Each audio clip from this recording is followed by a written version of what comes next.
श्री संत सद्गुरू बाळूमामा प्रसन्न. नमस्कार श्रोते हो. आज आपण श्रवण करत आहात श्री बाळूमामांचा संदेश. हा संदेश तुम्ही नक्की पूर्ण बघा. फक्त 15 मिनिटं वेळ काढून मामांसाठी द्या.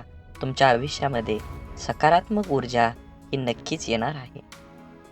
ईश्वराची भक्ती करा, नामस्मरण करा, संत साहित्याचं वाचन करा, आध्यात्मिक पुस्तकं वाचा. कारण आपला जन्म आध्यात्मिक उन्नतीसाठीच झालेला असतो, याची बऱ्याच लोकांना माहिती नसते. बहुतेक लोक हे सोडून सर्व काही करतात आणि देव गंधर्व दुर्लभ असा मिळालेला मानव जन्म फुकट घालवतात. प्रथम तुमचा सध्याचा दिनक्रम कसा आहे, म्हणजे तुम्ही दिवसाचा वेळ साधा कसा घालवता ते लिहून काढा. म्हणजे तुम्हाला सध्याचा वेळ आपण कसा खर्च करतो याची समीक्षा आणि विश्लेषण करता येईल. असेच बाळूमामांचे संदेश आपल्याला पोहोचण्यासाठी पहिल्यांदा व्हिडिओला लाईक करा. चॅनलवर नवीन असाल तर चॅनलला सबस्क्राईब करून नक्कीच कमेंटमध्ये बाळूमामा प्रसन्न लिहायला विसरू नका. त्याच्यामध्ये किती व कोणता बदल करता येईल याच्याबद्दल विचार करणं सुरू करा. सध्याच्या वेळांमध्ये कोणता वेळ आपला फालतू चाललेला आहे, कोणता वेळ वाचवता किंवा वाढवता येईल किंवा कमी करता येईल, हे लक्षपूर्वक पहा आणि बदल करा. जीवन एकदाच मिळणार आहे, त्याचा आनंद लुटा. तुम्ही जे ठरवता ते पूर्ण करण्याचा प्रयत्न करा. कोणतंही काम आजचं उद्यावर ढकलू नका, तर उद्याचं काम तुम्ही आज कसं कराल याच्याकडे संपूर्ण लक्ष द्या. म्हणजे तुम्हाला तुमच्या जीवनावर आत्मविश्वास वाढेल आणि तुम्ही जे काम करत आहात त्याची वेगसुद्धा दुप्पट होईल. आणि मग आता याच्यातील कोणता वेळ आपण स्वतःला देऊ शकू हे स्वतः ठरवा. हे सर्व ठरवताना काही पारंपरिक गोष्टी लक्षात ठेवा. उदाहरणार्थ, व्यायामासाठी लागणारा वेळ हा सकाळचा किंवा संध्याकाळचा असला पाहिजे, कारण त्याच वेळा व्यायाम करणं योग्य आहे. स्वतःसाठी वेळ असू द्या. शक्यतो तुम्ही फ्रेश असतानाच असला पाहिजे, म्हणजे पहाटेचा किंवा सकाळचा, कारण तेव्हा तुम्ही झोपेतून उठलेला असता, ताजेतवानं असता. या व्हिडिओच्या माध्यमातून आपण जाणून घेत आहोत की तुम्ही तुमची दिनचर्या कशी बदलू शकता आणि तुम्हाला तुमच्या जीवनामध्ये सकारात्मक ऊर्जा कशी निर्माण करता येईल. आणि शेवटी बाळूमामांची साथ तुम्हाला अखंड मिळणार आहे. तुम्ही फक्त नामस्मरण करा आणि देवावर मनापासून विश्वास ठेवून हा व्हिडिओ पूर्ण बघा. नक्कीच तुम्हाला तुमच्या जीवनामध्ये बदल झालेला नक्की कळेल. मनात भाव ठेवा, भक्ती ठेवा. अंधश्रद्धेला कुठलाही वाव देऊ नका. जीवनाचा आनंद घ्या आणि भक्तिमय जीवन सुरू करा. थोडक्यात, फुरसतीचा वेळ नेमका कोणता आहे तो तुम्ही स्वतःला देऊ शकता हे निश्चितपणे ठरवावं लागेल. तसेच रोज स्वतःला किती वेळ द्यायचा हेही निश्चित ठरवावं लागेल. दिवसभराच्या कामानं थकून जायला होतं, त्यामुळे असा वेळ शक्यतो पहाटेचाच असणं योग्य होईल. यासाठी सध्याचं वेळापत्रक थोडंफार बदलून पहाटे लवकर उठल्यास रात्री लवकर झोपण्याचे पाहावे लागेल. म्हणजे झोप पुरेशी होईल आणि झोप पुरी झाल्याशिवाय पहाटे जाग येणार नाही किंवा ताजंतवानंही वाटणार नाही. असंच सवयी लावा आणि चांगलं वाचण्यासाठी, चांगलं ऐकण्यासाठी स्वतःला प्रवृत्त करा. जीवन एकदाच मिळणार आहे, त्याचा पूर्ण आनंद घ्या. प्रत्येकाला 24 तासच मिळतात. त्या 24 तासाचा प्रत्येकजण कसा वापर करतो हे स्वतः परीक्षण करून, स्वतःवर विश्वास ठेवून नक्कीच तुम्ही बदल करा. तुम्हाला येणाऱ्या काळात हे 100% बदल दिसून येतील. या जगात चमत्कार वगैरे असे कधीही होत नसतात. चमत्कार घडतात, येतात, पण तो एका रात्रीत किंवा एका क्षणात होत नसतात. त्याला निरंतर कष्ट आणि प्रामाणिकपणा लागतो, तरच तुम्हाला तुमच्या जीवनात चमत्कार बघायला मिळणार आहे. म्हणून लक्षात ठेवा, देवावर विश्वास आणि स्वतःवर आत्मविश्वास हाच खरं चमत्काराची व्याख्या आहे. आणि असेच बाळूमामांचे संदेश आपल्यापर्यंत पोहोचण्यासाठी पहिल्यांदा व्हिडिओला लाईक करा. चॅनलवर नवीन असाल तर चॅनलला लाल कलरच्या बटनला सबस्क्राईब करून शेजारील बेल आयकॉन नक्की प्रेस करा, जेणेकरून येणारे बाळूमामांचे संदेश आपल्याला सर्वात अगोदर भेटतील. आणि कमेंटमध्ये बाळूमामा प्रसन्न लिहायला विसरू नका. बाळूमामा म्हणतात, संघर्ष नेहमी दुसऱ्या माणसांबरोबरच असतो असं काही नाही. नको असणारा निर्णय घेण्याची पाळी स्वतःवर आली की स्वतःशी संघर्ष सुरू होतो. पाठीवरच्या ओझ्यापेक्षा मनावरचं ओझं नेहमी जड असतं. ते हलकं करायचं म्हटलं तर झेलणारा तितकंच आपलासा असावा लागतो. माणसं जोडताना एक लक्षात असू द्या, प्रत्येक झाडाने फळ दिलंच पाहिजे असं होत नाही, तर काही झाडं सावलीसाठीही राखून ठेवावी लागतात. तुमची झालेली चूक तुमचा खरा शिक्षक असतो. म्हणून कोणतीही गोष्ट फुकट मिळाली की माणसाला त्याची किंमत वाटत नाही आणि तो त्याला पूर्ण किंमत देतही नाही. भरल्या बाजारातून मी खूप वेळा रिकाम्या हातानेच परत येतो. पूर्वी पैसा नव्हता आणि आता पैसा असूनही कोणत्याही गोष्टीची इच्छा होत नाही. आपल्या अडचणींवर मात करण्याचं सामर्थ्य फक्त आपल्यावरच असतं. इतरांकडे केवळ सल्ले असतात. कोणी सांगितलं असेल तेवढंच काम करावं, नसेल जमत तर विषय सोडून द्यावा. उगाच वेळ आणि मेहनत वाया घालवू नये. खेळ कोणताही असो, तो जिंकण्यासाठी खेळता आला पाहिजे. जीवनात लोक काय म्हणतील याची पर्वा करायची नाही, म्हणजे माणसाला सुख लागतं. सुरुवात करणं सोपं आहे, पण चिकाटी ही एक कला आहे.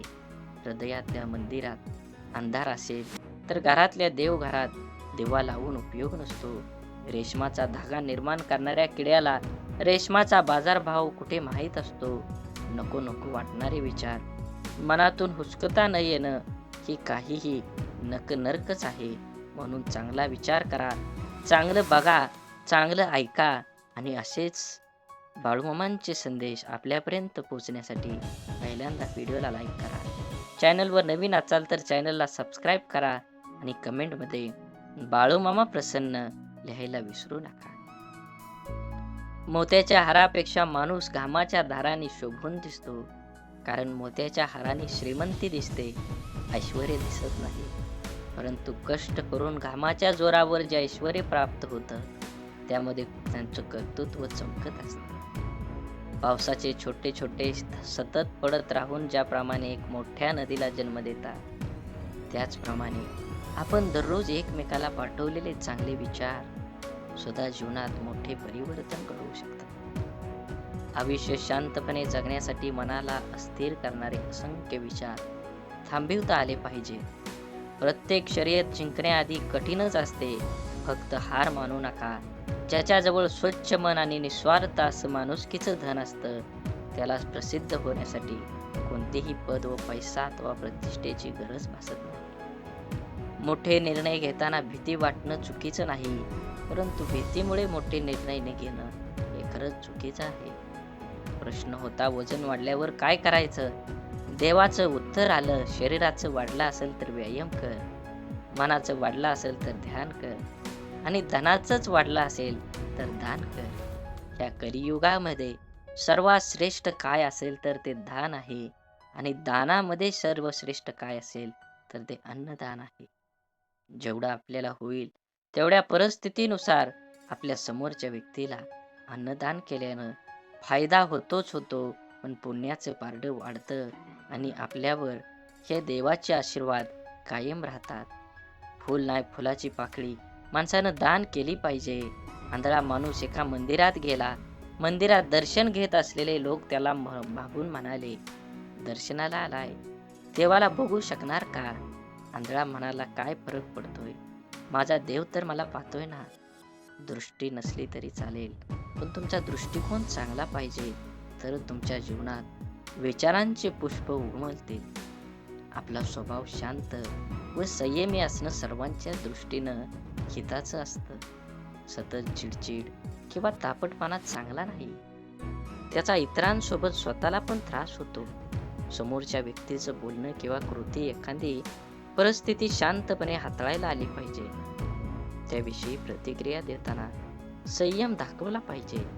आदळआपट करणं किंवा अखंड तांडव केल्यानं प्रश्न सुटत नाही, उलट परिस्थिती जास्त बिकट होते. पण काही प्रसंग असे असतात की तिथे संयम ठेवणं किंवा शांत राहणं अयोग्य ठरतं. तिथं कसंही करून परिस्थिती आटोक्यात ठेवणं खरंच खूप महत्त्वाचं असतं. म्हणून परिस्थितीची झगडून पुढं आलेली माणसं नेहमी जपली पाहिजेत. कारण जीवनाचे तत्वज्ञान ती माणसं फक्त शिकलेली नसतात, तर जगलेलीही असतात. कडकडून भूक लागली की चटणी भाकरी पुरेशी असते आणि भरल्या पोटी पंचपक्वान ही नकोसं होतं. तेव्हा योग्य वेळी जे मिळतं ते आपलं म्हणून स्वीकारून जीवन आनंदाने जगलं पाहिजे. जो सत्याच्या मार्गावरून चालतो त्याला अडचणी खूप येतात, परंतु देवाचे त्याचे नाव बुडू देत नाही. प्रश्नांपासून नेहमीच पळता येत नाही. कधी ना कधी ते पळणाऱ्याला गाठतातच. पळवाटा मुक्कामाला पोचवत नाहीत, तर मुक्कामाला पोचवतात ते फक्त सरळ रस्तेच. मौन आणि हास्य या दोन्हींचा उपयोग करा. मौन आपलं रक्षा कवच आहे आणि हास्य स्वागताचं द्वार आहे. सूर्य पूर्वेकडे उगवला की सूर्योदय आणि पश्चिमेकडे गेला की सूर्यास्त. माणसाचं पण असंच असतं. समोरचा माणूस तुमच्या मनाप्रमाणे वागला तर तो चांगला आणि मनाविरुद्ध वागला तर तो वाईट. जीवनाच्या अडचणी कितीही असोत, चिंता केल्यावर त्या वाढतात, शांत राहिल्यावर त्या कमी होतात आणि संयम राखल्यास त्या नक्कीच संपून जातात. हवेची पण काय गंमत असते ना. चाकातून गेली तर चाक पळत नाही आणि डोक्यातून गेली तर चांगलं वाईट कळत नाही. लहान मुलांचे संस्कार देण्यासाठी आजी नावाचं विद्यापीठ घरी असायला हवं, वृद्धाश्रमात नाही. आयुष्याच्या झोपडीखाली निवांतपणाचं जीवन नुसतंच कधी. बालपण हरवलेल्या दिवसाची करुण कहाणी रेखाटताना सारी पिठावरच्या सोंगट्या जगण्याचं अंतिम ध्येय शिकवत असतात. जीवन आणि मन यांचा आनंदी सोहळा म्हणजेच आपलं जीवन आहे. ते प्रत्येकानं आयुष्याच्या प्रवासात वेगापेक्षा दिशा ही फार महत्त्वाची आहे. जर हा दिशाच ठाऊक नसेल तर वेगाचा काय उपयोग. म्हणून सोनं ठेवायला लॉकर मिळून जातो, पैसा ठेवायला बँक सहज मिळून जाते, पण मनातील गोष्ट सांगायला योग्य माणूस मिळणं याला खूप भाग्य लागतं. आपले विचार हेच आपल्या भविष्याचा चेहरा आहे. नकारात्मक विचार केला तर प्रत्येक संधीमध्ये आपल्याला अडचणी दिसतात आणि सकारात्मक विचार केला तर प्रत्येक अडचणीमध्ये संधी दिसेल. जेवढी मोठी स्वप्न असतात तेवढ्याच मोठ्या अडचणी पण येतात आणि जेवढ्या मोठ्या अडचणी येतात यश सुद्धा तेवढंच मोठं मिळतं. मळलेली प्रत्येक नोट ही जरी दिसायला खराब असली तरीही तिची किंमत बाजारात असलेल्या नवीन नोटी इतकीच असते. म्हणूनच माणसानेही आपल्या मनमोकळेपणावर कमीपणा घेऊ नये. व्यक्तिमत्वाला आणि स्वभावाला न शोभणाऱ्या भूमिका नाईलाजास तो साकारायला भाग पाडणारं अनियंत्रित चित्रपट म्हणजे आयुष्य असतं. विचारांच्या शक्तीचा भविष्यावर परिणाम होत असतो. किती होतो, कसा होतो हे ज्याच्या त्याच्या विचारावर अवलंबून असतं. आयुष्यात बालपणीचाच काळ फक्त सुखाचा असतो. प्रेमाच्या निस्वार्थी नात्याला फुलवायला वयाची मर्यादा कधीही आड येत नाही. कोणाच्याही आयुष्यातून संघर्ष जिणं कधीच संपत नाही. हे काही काळापुरतं थांबलं असेल पण संपलेलं नाही. आनंद हा पाहिलेल्या गोष्टींपेक्षा स्वतः तयार केलेल्या प्रसंगाने द्विगुणित होतो. श्री बाळूमामा प्रसन्न. झाडे लावा, झाडे जगवा, माती वाचवा, पाणी वाचवा, सेव्ह अर्थ आणि मनात मामांबद्दल आणि देवाबद्दल भाव असेल तर नक्कीच चॅनलला सबस्क्राईब करून व्हिडिओला लाईक करा आणि कमेंटमध्ये बाळूमामा प्रसन्न लिहायला विसरू नका. धन्यवाद.